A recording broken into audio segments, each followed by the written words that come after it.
بما اننا بنعاني من غلاء الاسعار، فتعالى اما اقولك من نص كيلو اريال عادي هتضاعفي كميته الكيلو الا ربع، عالي التركيز في النظافه وكمان الريحه بتاعته مركزه، وكل ده باقل تكلفه ممكنه، يعني نظافه وريحه وتوفير.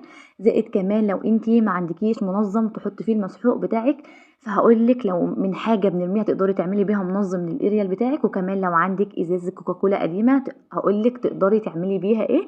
اول فكره معانا، الفكره الاولى لو انتي ما عندكيش منظم تحطي فيه المسحوق بتاعك، فلو انتي متوفر عندك جردل جبنه او جردل مش او جردل دهان تقدر انك تنظمي فيه المسحوق بتاعك. عايزه اقولك ان الجردل ده بستخدمه بقاله اكتر من سنه، الغطا بتاعه محكم، مهما الجردل يقع الغطا ما بيفتحش ابدا زي جردل المسحوق اللي احنا بنشتريه، وكمان سعره عالي والغطا بتاعه مش محكم، فاحنا بنهدر كده في الاريال بتاعنا. فانا هنا كان متوفر عندي استيكر رخامي، فانا خدت مقاس كده الجردل على الاستيكر وقصيته ولزقته بالشكل اللي انتوا شايفينه، غيرت كده من شكل الجردل. تاني فكره معانا، لو انتي ما عندكيش معلقه معياريه تشيلي بيها المسحوق، فهاتي كده ازازه كوكاكولا صغيره تقسميها بالنصين بالشكل اللي انا موضحه لكم اهو، وهبدا اعمل كده بالمقص شكل 8 شكل كده المعلقه المعياريه.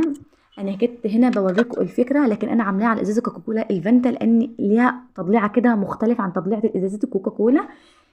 تالت فكره بقى اللي هو اننا نزود كميه الاريال بتاعنا نضاعفه.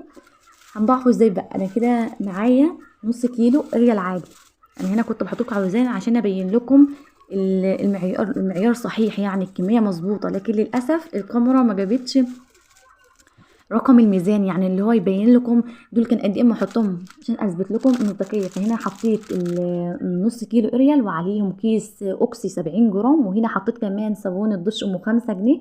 ال 70 جرام بدات هنا ابشرها وحطيتها كده على الاريال بالشكل اللي انتوا شايفينه. عايزه اقول لكم بتخلي الهدوم نظيفه جدا، الريحه بتاعتها حلوه قوي.